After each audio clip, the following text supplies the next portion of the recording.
So guys మే నెల అయిపోయింది. So June నెల రాబోతుంది. అండ్ జూన్ నెలలో రాబోతున్న మొబైల్ ఫోన్స్ ఏంటో ఇవాళ మనం తెలుసుకుందాం. అలాగే మీరు ఫస్ట్ టైం మన ఛానల్ని చూసి ఉంటే వెంటనే సబ్స్క్రైబ్ చేసుకోండి, వీలైతే లైక్ కూడా. అయితే ఇన్ఫినిక్స్ నుంచి ఫస్ట్ మొబైల్ అయితే రాబోతుంది, ఇన్ఫినిక్స్ GT30 Pro. సో ఈ ఫోన్ అనేది గేమింగ్కి సంబంధించిన ఫోన్. ఇది మీకు 20 నుంచి 25 వేలలో అయితే రాబోతుంది. ఇది జూన్ 3వ తేదీన అయితే మీకు అఫీషియల్గా లాంచ్ అవుతుంది. అయితే మనం ఇప్పటి వరకు చాలా రకాల గేమింగ్ ఫోన్లు అయితే చూసాం. బట్ ఈ ఫోన్లో డిఫరెంట్ ఏంటంటే మనకు పైన టాప్లో ట్రిగ్గర్స్ అయితే వస్తాయి. సో మనం BGMI ఆడాలి అనుకున్న వాళ్ళకైతే చాలా ఈజీగా ట్రిగ్గర్స్ అయితే పైన ఉండడం వల్ల ఈజీ అవుతుంది. అలాగే బ్యాక్ సైడ్ మనకు RGB లైట్స్ అయితే రావడం జరుగుతుంది. అండ్ కెమెరా గురించి మాట్లాడుకున్నట్లయితే నేను చాలాసార్లు చెప్పాను ఇన్ఫినిక్స్ ఫోన్లలో కెమెరా అనేది అంతగా బాగోదు అని. బట్ ఇప్పుడు రాబోతున్న ఈ ఫోన్లో మాత్రం 108 megapixel back camera, 8 megapixel ultra wide angle camera ఉంటుంది. అలాగే 32 మెగాపిక్సెల్ సెల్ఫీ కెమెరా అయితే ఉంటుంది. అండ్ ప్రాసెసర్ గురించి మాట్లాడుకున్నట్లయితే మీడియాటెక్ డైమెన్సిటీ 8350 అల్టిమేట్ ప్రాసెసర్ అయితే ఈ ఫోన్లో యూజ్ చేశారు. అలాగే ఈ ఫోన్లో మీకు 6.78 ఇంచెస్ 1.5K రిజల్యూషన్తో కలిగిన సూపర్ AMOLED డిస్ప్లే అయితే ఈ ఫోన్లో మీరు చూడవచ్చు. అలాగే 5500 mAh battery capacity, 45 watts fast ఛార్జింగ్కి ఈ ఫోన్ సపోర్ట్ చేస్తుంది. ఈ ఫోన్ మీకు 20,000 నుంచి 24,000 మధ్యలో అయితే రావచ్చు. జూన్ 3వ తేదీన ఈ ఫోన్ రాబోతుంది. అలాగే జూన్ 5న OnePlus నుంచి OnePlus 13s ఫోన్ అయితే రాబోతుంది. సో ఇది కాంపాక్ట్ ఫోన్ అని చెప్పుకోవచ్చు. 6.3 ఇంచెస్ అయితే ఉంటుంది. ఈ ఫోన్లో స్నాప్డ్రాగన్ 8 ఎలైట్ ప్రాసెసర్ అయితే యూజ్ చేశారు. అలాగే 50 మెగాపిక్సెల్ బ్యాక్ కెమెరా, అలాగే 50 మెగాపిక్సెల్ టెలిఫోటో లెన్స్ అయితే ఉంటుంది. 32 మెగాపిక్సెల్ సెల్ఫీ కెమెరా అయితే ఉంటుంది. ఇది ఒక కాంపాక్ట్ ఫోన్ అని చెప్పాను కదా, 6.3 ఇంచెస్ ఉంటుంది. సో ఇది 1.5K రిజల్యూషన్ LTPO డిస్ప్లే అయితే ఈ ఫోన్లో ఉంటుంది. ఈ ఫోన్లో 5850 mAh బ్యాటరీ కెపాసిటీ ఉంటుంది. 80 వాట్స్ ఫాస్ట్ ఛార్జింగ్కి ఈ ఫోన్ సపోర్ట్ చేస్తుంది.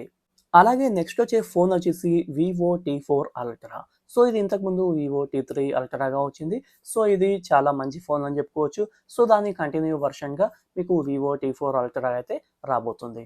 సో దీని ప్రైస్ అయితే ఎక్కువ ఉండే ఛాన్సెస్ అయితే ఉన్నాయి.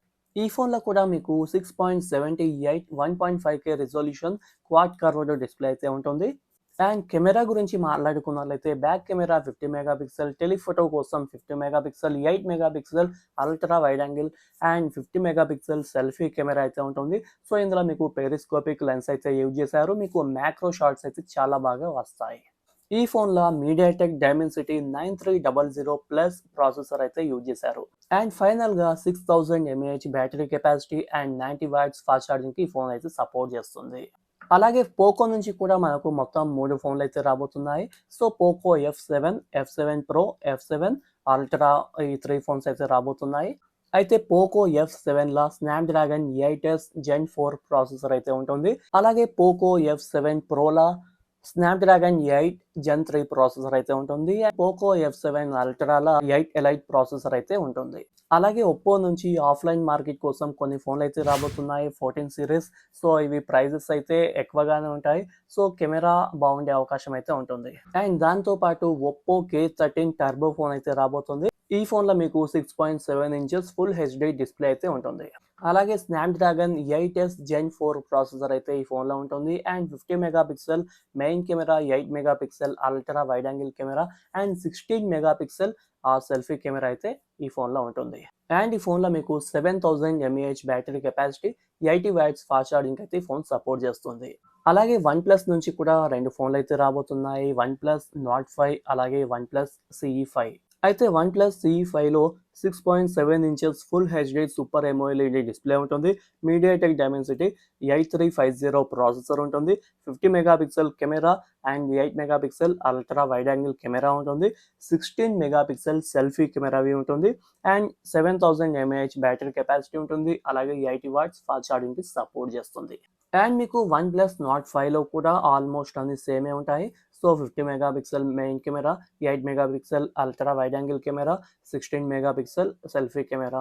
బట్ మనకు మీడియాటెక్ డైమెన్సిటీ 9400 ఈతో అయితే ఈ ప్రాసెసర్తో అయితే రాబోతుంది. అలాగే మీకు 6600 mAh battery capacity, 80 watts fast ఛార్జింగ్కి ఈ ఫోన్ అయితే సపోర్ట్ చేస్తుంది. మీకు 6.7 inches 1.5K panel super AMOLED display ఈ OnePlus Nord 5లో అయితే ఉంటుంది. అండ్ మోటరోలా నుంచి కూడా ఒక ఫోన్ అయితే రాబోతుంది, మోటో ఎడ్జ్ 60. ఇది మీకు 25,000 లోపు అయితే రావచ్చు. ఈ ఫోన్లో మీకు 6.7 ఇంచెస్ 1.5K రిజల్యూషన్తో కూడిన POLED కర్వ్డ్ డిస్ప్లే అయితే ఉంటుంది. అండ్ మీడియాటెక్ డైమెన్సిటీ 7400 ప్రాసెసర్తో ఈ ఫోన్ రాబోతుంది. అండ్ ఈ ఫోన్లో మీకు 50 megapixel main camera, 50 megapixel ultra wide angle camera, అలాగే 50 మెగాపిక్సెల్ సెల్ఫీ కెమెరా ఉంటుంది. అండ్ ఈ ఫోన్లో మీకు 5200 mAh బ్యాటరీ కెపాసిటీ ఉంటుంది. అండ్ 68 వాట్స్ ఫాస్ట్ ఛార్జింగ్కి ఈ ఫోన్ సపోర్ట్ చేస్తుంది. అండ్ ఈ ఫోన్లో మీకు IP69 రేటింగ్ ఉంటుంది, అలాగే మిలిటరీ గ్రేడ్ డ్యూరబిలిటీ కూడా ఉంటుంది. సో మీకు ఇది 25,000 లోపైనా రావచ్చు, కొంచెం ఎక్కువైనా కావచ్చు.